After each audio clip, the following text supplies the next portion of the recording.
Welcome to the next episode of the Leader Podcast. You're forgetting the cheers part. Oh, sorry. Yeah, this is my... You're like adding like things that we do, like lore. Like we always cheers. Okay. Sorry. We do. We always wear these green shirts that I forgot at home. I know. Well, we do now. Yeah. We're changing the rules in the middle.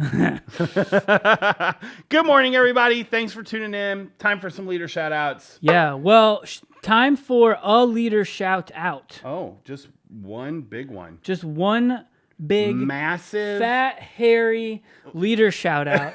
This isn't a description of the person. I was getting nervous for a minute. No, I was like, you're saying that name. I'm not getting in on that It's just train. a description of the type of shout out. We would love to welcome our newest volunteer, Amy Paris. Woo-hoo! 6th grade girls at 11 a.m., co-leading with Katie Sutton. Amy, this beautiful, exclusive, not really, mug is going to be in the leader workroom for you to pick up the next time you're in on Sunday morning. Do our new leaders, do they know that we have a podcast?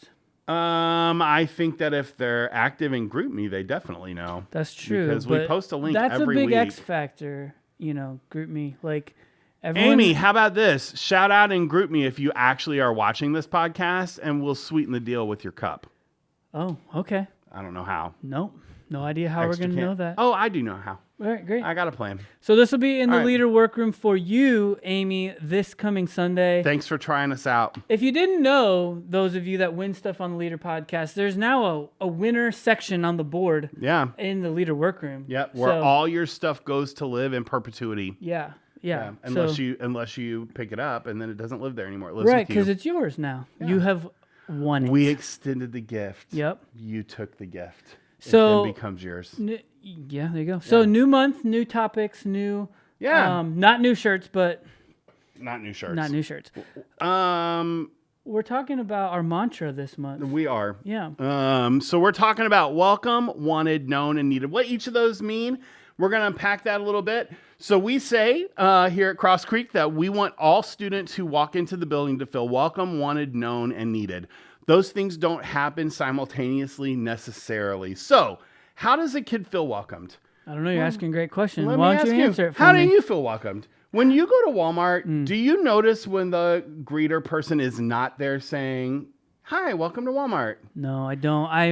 I enjoy it when they don't talk to me. Yeah, you're a bad example for this podcast. Listen, a smiling face is almost everything a kid needs to take a first step into the building, right? What about this? What about how do you feel when you're invited over to someone's house? How do you feel welcome? Because that's a different story. Well, it depends. Do I have to bring something or am I just coming unfettered? Someone invited you over for dinner. Yeah. I'll go to dinner. When was the last time you invited me to dinner? It's been a long time. I know, Chicago probably. Yeah. I think the last time you invited me to dinner too. I don't know, like 4 months ago or something.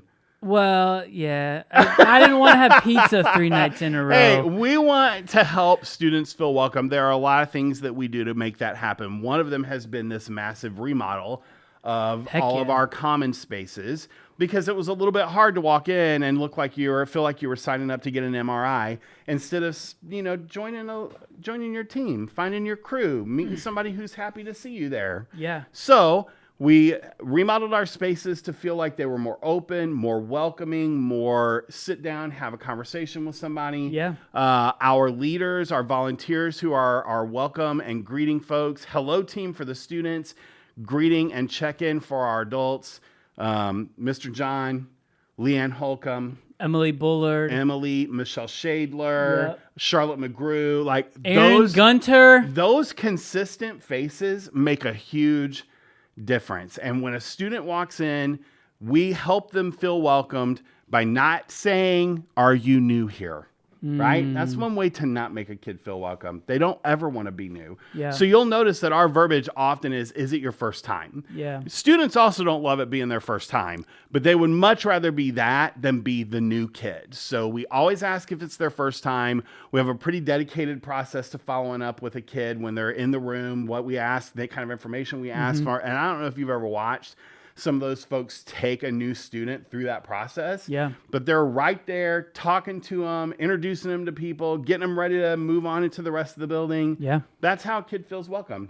Maybe also from the blue guy that we put outside. Probably not, but he's fun to have. One of my favorite lines is, have we met before?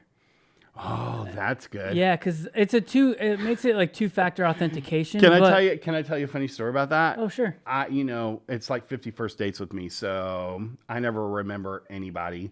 And a few days ago, I'm Nick. I work here. I was standing in the lobby, and there was a parent in there, and I was like, "Oh, hi, I'm Darren. Have we met before?" Oh, I saw this happening, by the way. It was Ruben Oliveras' mother. I was like, we definitely have. So sorry. So sometimes that works. Yeah. Sometimes it doesn't. Yeah. But listen, anytime you can address a student face to face, look them straight in the eye, tell them you're so glad to see them. If it's their first time, make them feel like it's not their first time. That's a win. And then it helps them feel welcomed. We just upped the ante on this a little bit. We put our money where our mouth is. Mm-hmm. Well, we actually wrote a check we can't cash, but so now when a student is new, we will mail them a branded box full of our stuff. Yeah. So like more than just a new postcard or a text message, they're going to get like a really like thorough, fleshed out welcome. Yeah. Stuff they can use in the future if they come back here. They get there's a QR code to a welcome video that has all the staff on it. Linked talking right there. about it. What? I linked it right there if you're watching. Yeah, edits. Edits. I was so like, old. You're like, what? I was like, what are you pointing at? But anyway, so an opportunity for the staff to say hello. We obviously don't get to meet everybody every single week, and it's a good way for us to get out in front of them. Yeah. So that's one of our ways to try and wow them with their like welcome. Yeah. If it is truly their first time, they'll get a box within the week from us. Yeah. And also might encourage them to come back, because in that box might be a 3 for free card where they can cash in at the cafe and stuff like that. Pugsley pins, magnet, a lot more opportunity for them to attach themselves to us. And with all honestly, in a place, Nick, in which I'm just now kind of thinking about this, but you probably thought about it all along.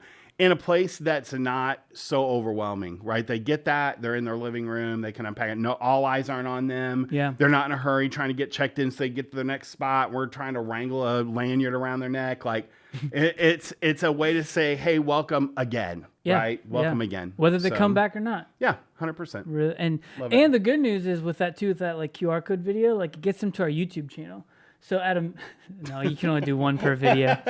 But so it gets them acquainted with that, hopefully. Yeah. So even if down the road, like they don't come back to Cross Creek students, they like have questions or they're just feeling lonely or anxious, whatever. Like maybe it might be a place to stop. Yeah, we'd love to have them come back. I love that. All right. Good job with that. Story time. Love it. Story time. What story are we telling? Well, we actually. We don't need this. We don't even have to introduce this. We just have to say, junior high girls explaining football. If you're watching, it'll be great. If you're listening, use pretend. Your mind. Go. Context clues.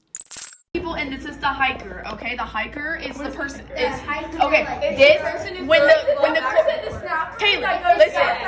listen. Okay. So when the quarterback is behind the hiker, that means they're on offense, and then when there's a bunch of people over here in a line, they're on defense. But if it's the other way around, then they're on offense, they're on defense. So let's say this is your team. You're on offense. They're on defense. Offense, defense. You got it? Everybody just got tackled. That's exactly how I would describe football. Probably with not as much accuracy. Yeah, I was going to say, not even that detailed. Let's crash land this thing. Love you guys. Bye.